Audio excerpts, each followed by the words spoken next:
I thought I would do something a little bit different. So I'm going to read a piece of writing I wrote in the past couple of weeks, which is sort of merging, let's say, my thoughts on sexuality and aggression related to Tantra, and also, what we've been talking about in terms of mimetic desire and all that, and also the war in Ukraine, and also this book I've been reading by Mark Gaffney, who might join us about eroticism. So it's a reflection on all these things that have been going through my mind.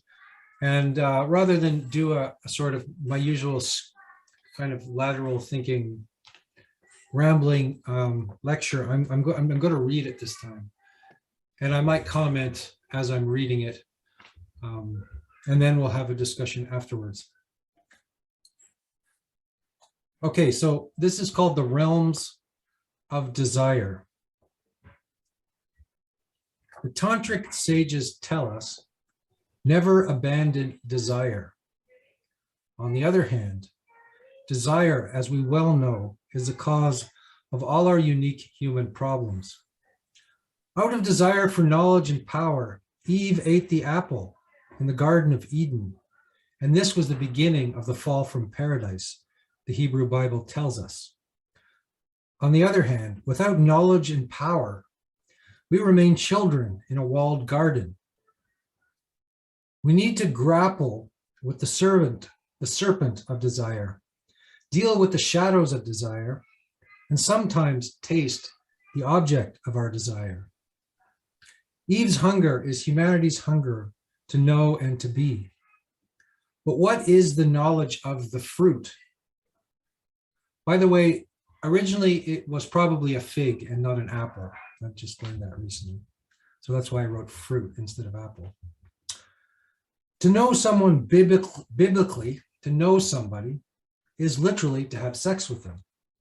In other words, Eve's knowledge of good and evil is not abstract or intellectual knowing, but erotic knowing.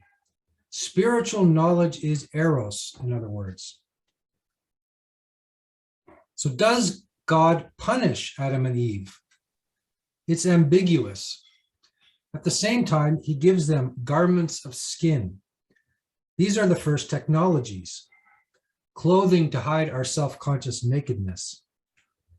Culture itself is protection from predatory nature.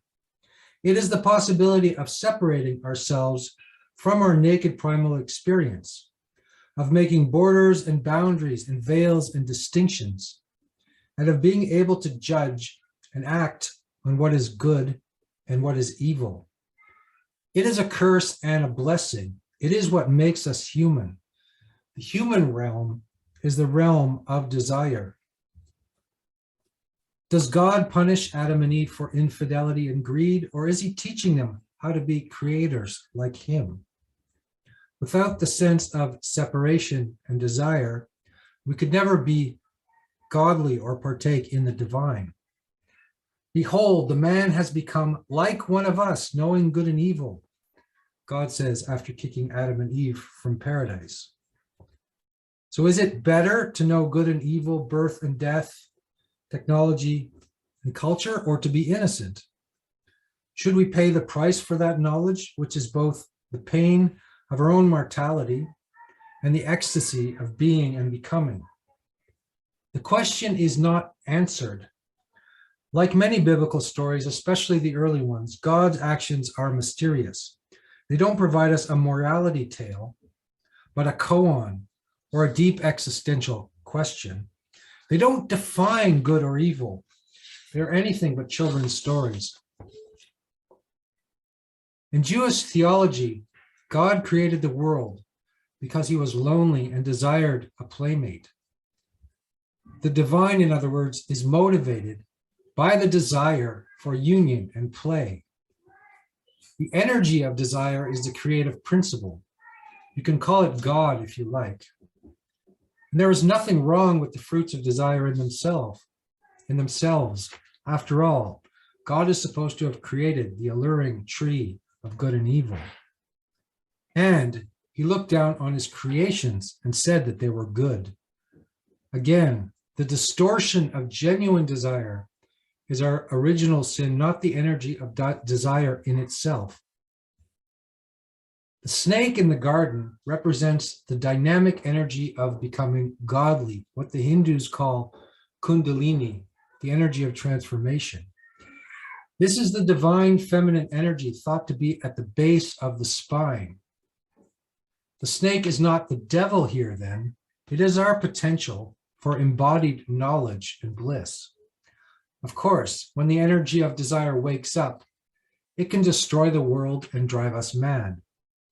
We need the strength and the art to contain or use the atomic power of desire. Religious prohibition of sex, even if it is repressive, at least understands the danger of arousing the kundalini, or the force of that all-powerful earth-shaking desire. So we can change the slide here. So how does desire get distorted? A look at the 6 realms of Buddhism can give us a good map here of distorted desire. The God realm is the realm of pure pleasure, which has only one problem. The gods fall into the lower realms eventually. A good time doesn't last forever. The jealous God realm, or the realm of the Titans, is the realm of power and acquisition, which is explored in depth in Greek mythology and can be seen in Western capitalism and its expansive powers. The animal realm is a primitive realm of instinct. Animals feed off each other and have no choice or agency. The hungry ghost realm is the land of addiction, which is relevant to our topic of desire. Heroin addicts have a term called chasing the dragon. After your first hit, every precious hit of heroin is a disappointment, an attempt to recreate that first state of bliss and release. After a while, the junkie starts to lose his flesh quite literally. He becomes a real hungry ghost in search of substitutes for real connection and genuine pleasure. A junkie is an extreme form of the hungry ghost, but there are softer versions. Our culture of consumerism and advertisement is also the realm of the hungry ghost. No matter how much food we eat, how thin or obese we are, how much sex we have, we always need and want more. Coca-Cola is the perfect drink for hungry ghosts because it always leaves us more thirsty, more desirous. Our high carb and refined sugar diet keeps us addicted to low quality food that gives us a kick but creates endless craving. We binge watch television shows, get addicted to porn and internet news feeds, but nothing will satisfy us. Eventually, we get hooked on opioids, become depressed and suicidal, and begin to fall down into the more hellish realms. And you can see this in this diagram. Whoops. Sorry, everybody. I'm not good with the. Yeah, you have the pig and the snake, which we've already talked about this before, and the rooster, which symbolizes passion, aggression, and ignorance. And you have the hell realm up top, and then it actually people are sort of always going around this cycle of desire. So you could say that the soft technological consumerism of the postmodern West has become a hungry ghost realm. In contrast, the brutal totalitarian of the East is a hell realm. These are two sides of the same coin. The former is animated by hungry ghost phantom desire, the latter by hell realm authoritarianism. Vladimir Putin's Titan God realm is quickly becoming a hell realm. The hell realm is the realm of aggression and war, as we can see in Ukraine today. Interestingly, each realm contains a Buddha, which means a transformative principle. The Buddhas don't only live in the heavenly realms. There is a Buddha in hell. Interestingly, we can transform, this means we can transform the aggression of the hell realm into clarity. The desire of the human realm can be transformed into love. Jealous God energy can become action. Blind impulsion of the animal realm can become intuition. Addiction in the hungry ghost realm becomes compassion in AA programs, etc. So each state has a distorted and a transformative aspect. And the tantric tradition is not about escaping the six realms, but finding their essential undiluted energy. In Nietzschean terms, we can see the Apollo as transformed anger with its clear lines and order, and the pure Dionysian as the erotic or creative chaos.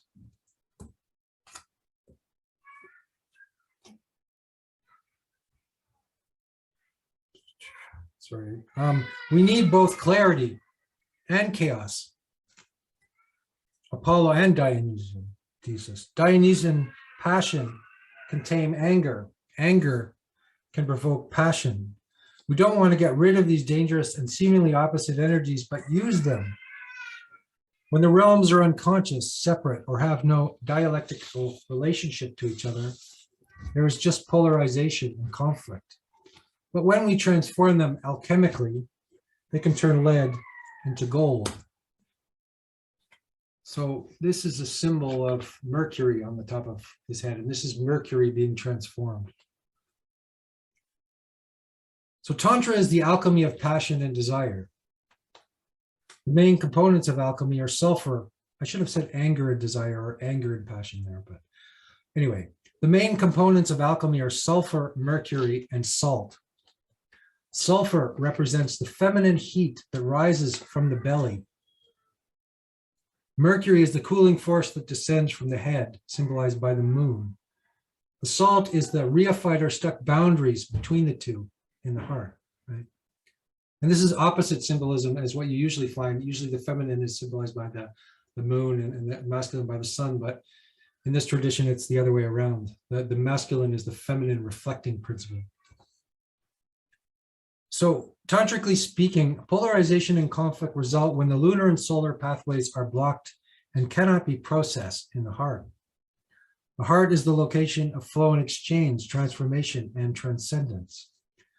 The calcified salt of stuck conceptuality or emotion melt when the sun and the moon meet in the heart.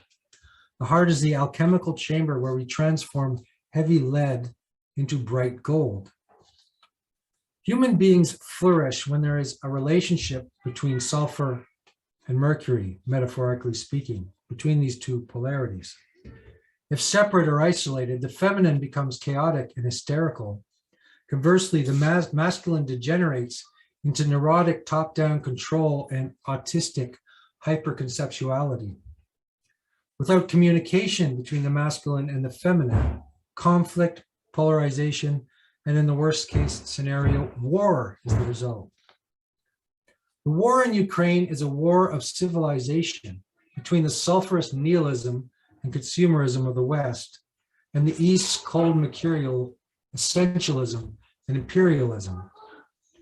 Despite its technological prowess, today's West represents postmodern chaos and a loss of identity.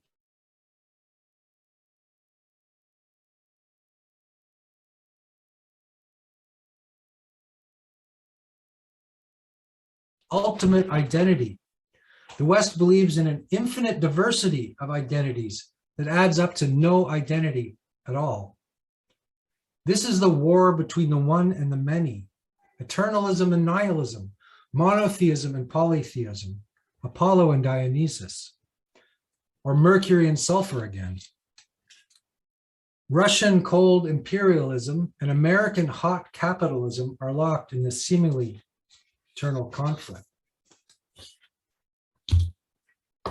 So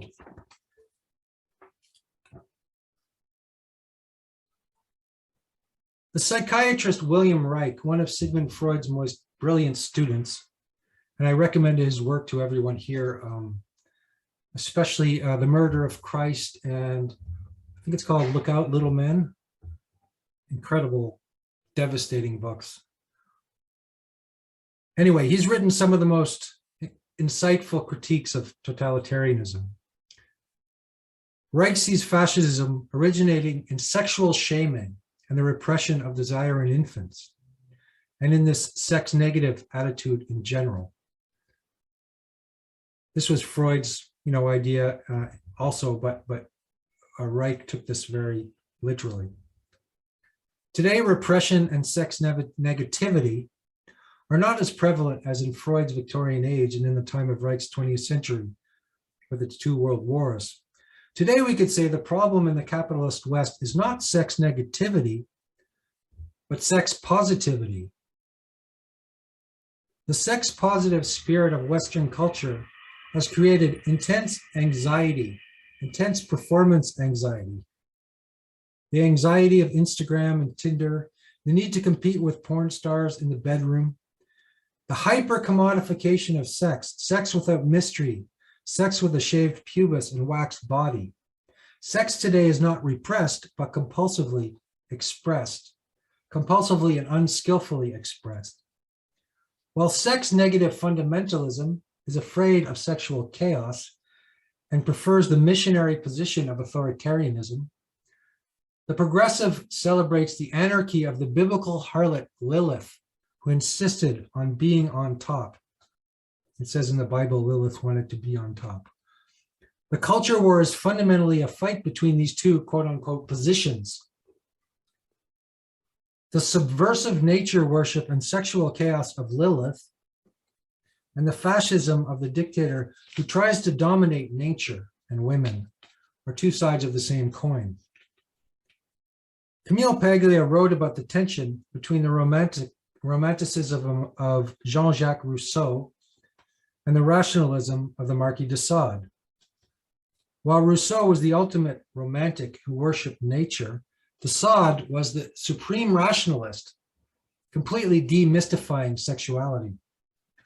According to Rousseau, we should be free and unburdened by any kind of taboo. De Sade saw art and civilization as our only protection against the cruelty of sex and nature. Of course, both are half right and half wrong. Nature is the source of all benevolence, but also all cruelty. The Great Mother is loving and cruel. Today, many people have intimacy problems, and the online sex world looks like 120 Days of Sodom, which is this from the movie here, from de Sade's famous book. Many men prefer jerking off to porn than relating to women, and in the future, we may replace our lovers with ideal sex robots. The rational machine has taken over genuine eroticism, the art of seduction and courtship. Paglia has pointed out that the sexual realm is not a benevolent realm or a Rousseauian paradise and looks more like de Sade's cursed realm. And she says that art and eroticism are the way we deal with sexual excess. The only way we can deal with it. This is Paglia's kind of position. I don't know if Owen will agree with me on that, but anyway, my point is we have to go beyond Puritanism on one hand and sex positivism on the other. Both are wrong. So, as we have said, depression reverts to aggression. Sex turns to violence. As Freud and Reich pointed out, war is the pent-up pressure of a sexually frustrated or distorted person caught in an Oedipal or mimetic drama. The lonely fascist dictator has penis envy or a mother complex. To understand the perversions of war, we can find their source in childhood, as Freud pointed out. Violence occurs when people lose connection to the erotic meaning of life. Most crimes are crimes of the heart, and violence is distorted desire. To escape the tension of the sexual and erotic realm, men try to control and veil women, for instance, and women cancel and castrate men. There is a suicidal bitching that goes on in every kitchen, to quote Leonard Cohen. The Taliban represents one extreme of sexual repression. Online lynch mobs and Instagram teen suicides represent the other. Sex negative and sex positive are two sides of the same coin again. Furthermore, I would argue that war occurs when the two polarities of human existence, call them Apollo and Dionysia, Shiva and Shakti, the sky god and the earth god, man and woman, when they cannot meet. So the nuclear bomb is like the repressed energy of Eros, ready to destroy the world if we don't relate to our passions and desires skillfully. So how do we reconcile the pain? Okay, I'm going to move on here. Yes, I think it's this one first. All right. So how do we reconcile the pain of unfulfilled and mimetic desire, the seemingly eternal war of opposites, and the alienation of Adam and Eve from the Garden of Eden? How do we stop Adam and Eve's offspring, the lineage of Cain, who, according to biblical mythology, created the first weapons of mass destruction, which operate through rivalrous dynamics, ignorance, and eternal conflict? In such an explosive and dangerous world, religious renunciation of violence and desire, sutra in the Buddhist tradition, is not enough. I would argue we need proper tantra. Note, there are tantric aspects to all the major religions and indigenous systems, so we don't have to be chauvinistic about our own particular tradition. Tantra is not an escapist religion of non-attachment or going beyond desire, like Hindu or Sutric Buddhism. Tantra is about full-on attachment, desire, but also transformation. Tantra applies to all aspects of life, not just sex. For instance, we can transform the energy of desire alchemically in meditation. Tantra works with power. It is practical and embodied mysticism. It is economics, sex, and ecology. Tantra turns desire into bliss and positive energy instead of hungry ghost addiction. In Tantra, people learn to deal with their orgasm addiction and addiction in general. They learn to live erotically instead of compulsively. Tantra helps to avoid post-coital sex addiction, depression, and hungry ghost impotence. Tantra is not the avoidance of passion and aggression. In Tantra, we use the same desire that got us into trouble in the first place to liberate us from stupidity and violence. In the beginning, like Adam and Eve, we get wounded by the objects of desire. This is everyone's experience. The wounds of love could lead to depression and aggression, to spiritual detachment, but they could also open us up to spiritual depth, power, and knowledge. When we learn to hold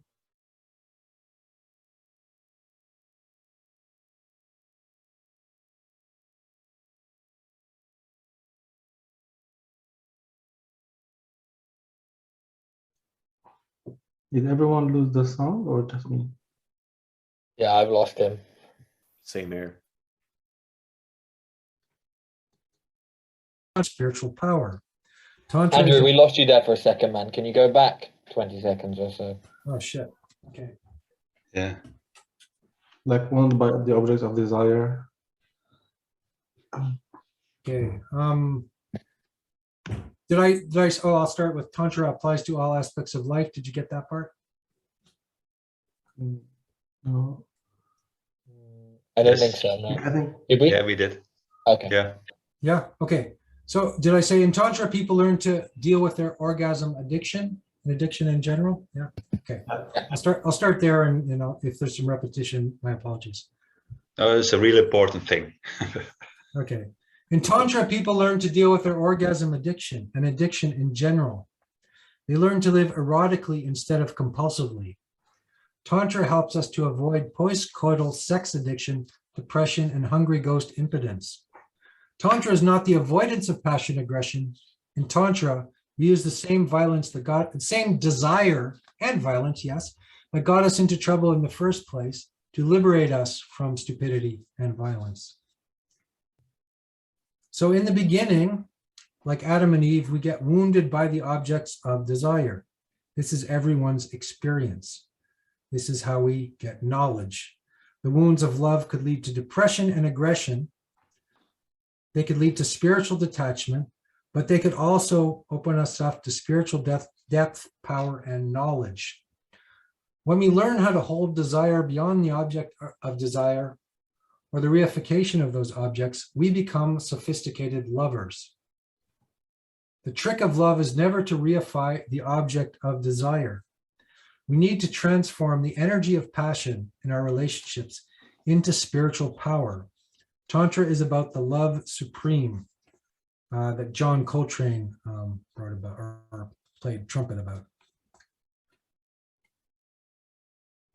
In Tantra, we subvert the mechanical urge for immediate gratification. We refine the pleasure principle by cultivating a sophisticated erotic attitude to life. The central metaphor for Tantra is sexual. However, Tantra goes beyond mere sex. It is the erotic urge to be and to become. Okay. Unlike the cross in Christianity, which symbolizes the crucifixion of love, the tantric symbol of the yabyung is a holy image of sexual consummation and the fulfillment of desire. This is a yabyung image, a very famous one of Padmasambhava and Nishi Sogyo. The yabyung isn't a symbol of hedonism or sex positivity. This should be clear. Real Tantra is not just a bunch of techniques for semen retention or prolonged orgasm. It is the art of what Mark Gaffney calls outrageous love. Also, importantly, yabyung isn't a symbol of harmony or balance either. Unlike the yin and yang, yabyung is not contained by a circle or a boundary. It overflows, it is excessive.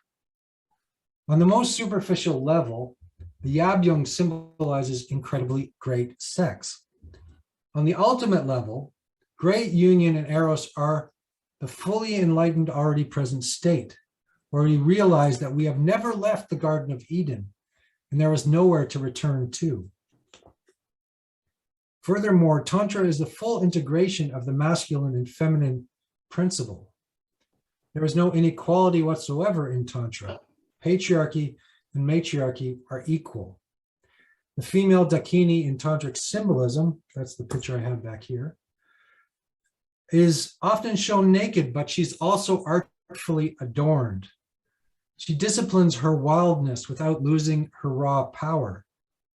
She isn't repressed, neurotic, hysterical, impulsive, or depressed.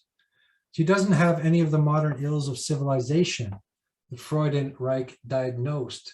She doesn't need to escape from or exaggerate her sexuality, and yet she is entirely and outrageously sensual and sexual. If we cease reacting mechanically to desire, the convulsive urge for union transforms into waves of true pleasure and eros. We become passionate and artful in our sexuality. Desire becomes conscious and is combined with intelligence and creativity, therefore becomes potent and positive. Positive eros leads to increased vitality, intelligence, and sensitivity, rather than the depression and aggression of the hungry ghosts or hell realms. How else but with Tantra will we prevent war? So that's my little sermon here, speech on Tantra. And if you look at this image, it's very interesting. It has some very interesting symbolism. You see she has very long hair, but it's also tied up at the top, which means there's an image of it's discipline and wildness. And then on the right hand, she has a weapon, which is the intellect and the cutting, discerning power. And on the left, she has a bowl of nectar, intoxicating nectar, which is compassion. So you have, these are all typical Buddhist symbols. And anyway, there's very elaborate symbolism. She's standing on the sun, and the sun is, the solar channel, and a lotus, and lotus is consciousness, and the green behind her is sort of all-encompassing activity. When you do these tantric practices, you learn the symbolism very clearly, what each of these symbols means, and you work with that kind of symbolism as a kind of a, well, it's a creative play, and also it's a way of understanding just various primordial energies. And what can I say about this one? You see, I was talking about the fire that comes below, the sulfurous fire, the feminine, and then there's the nectar that comes from above. And most of the practices have that kind of quality is you generate fire in the belly, and then there's the descent of the coolness of the mercury, which mixes, in the heart. That's sort of the inner tantric mythopoetics, or